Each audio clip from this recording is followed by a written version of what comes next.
Good morning, সবাই কেমন আছো? আশা করছি ভালো আছো, আর আমরাও ভালো আছি। তো দেখো, আমাদের এখানে আজকে সকালবেলা আকাশের অবস্থা মনে হচ্ছে বৃষ্টি হবে।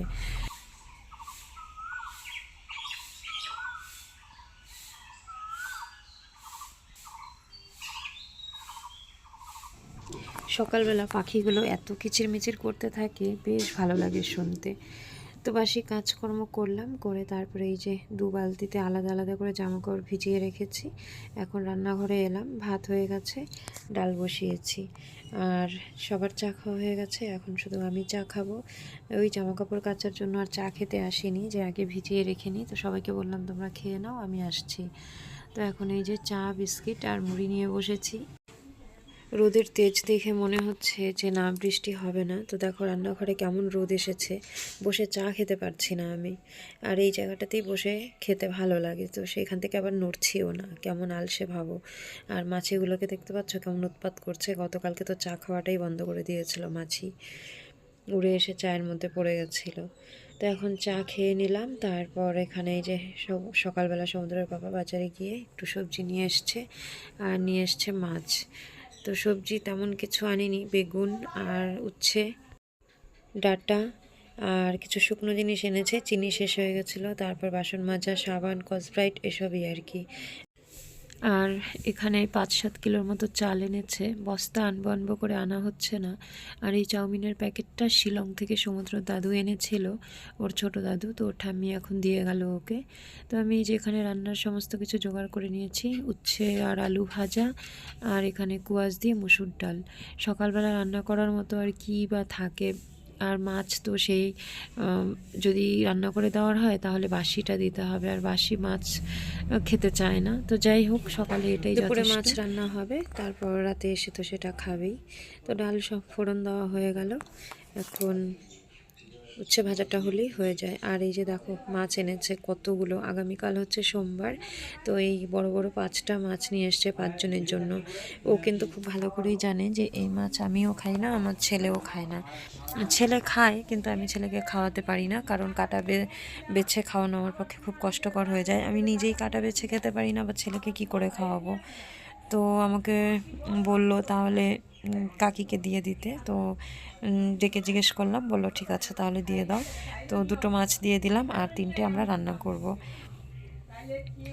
চিনি এনেছে, চিনিটা এখন কৌটোতে ঢেলে নিচ্ছি।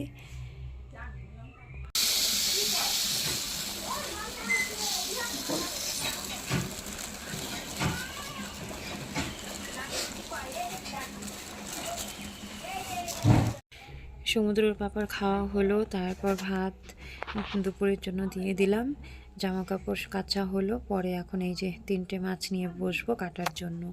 তো এগুলো আঁশগুলো কীভাবে ছাড়াবো ভাবনা চিন্তা করে মনে করলাম যে যদি চামচ দিয়ে ছাড়ানো যায় তাহলে বোধহয় ভালো হবে, কারণ দা দিয়ে ছাড়াতে গেলে পুরো গায়ে ছিটে মিটে একাকার হয়ে যায়।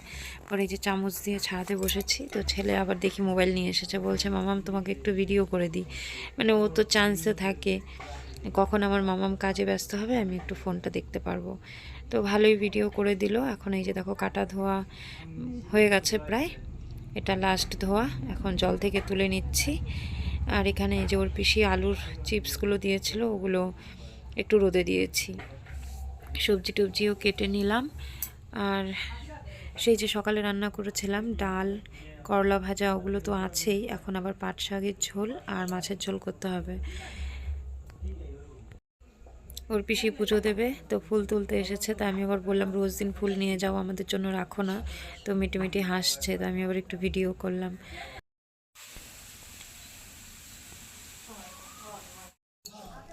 রান্নার সমস্ত কিছু রেডি করে রেখে তারপরে গেছিলাম স্নান করতে, মানে ওই মাছ কাটার পরে আর কি। মাছ টাছ কেটে ধুয়ে স্নান করে এসে এই যে এখন রান্না করছি। 3:30 থেকে ছেলের আবার টিউশন আছে, তো রান্না হবে, ওকে খাওয়াবো, তারপর টিউশন পাঠাবো। মার্চ এপ্রিল 2 মাস ছেলেকে টিউশন পড়াইনি, বাড়ির অশান্তির জন্য ওর পড়াটাই বন্ধ করে দিয়েছিলাম, ভাবছিলাম থাকবোই না এখানে। তো ওর বাবা বলল যে না, আর কয়েকটা দিন ধৈর্য ধরো, মাঝপথে ছেলেটাকে নিয়ে কোথায় যাব, কোন স্কুলে ভর্তি করাবো, আমাদের জন্য ওর পড়াশোনাটা নষ্ট হয়ে যাবে। তো এই নানান কিছু চিন্তা ভাবনা করে আবার মনটাকে বোঝালাম। তো এখন আবার এই যে 2 দিন হলো টিউশন দিয়েছি, মে মাসের 1 তারিখ থেকে। যাই হোক, এখন আমি যে দেখো আমার তরকারি রান্নাটা হয়ে গেছে আর শাকের ঝোলও হয়ে গেছে। এই মাছগুলোর কি নাম আমি জানি না, তবে আমাদের মধ্যে খোকা ইলিশ বলে। তো তোমরা কে কী নামে চেনো কমেন্টে জানিও। ভিডিওটা আজকে এখানেই শেষ করছি। সবাই ভালো থেকো, সুস্থ থেকো।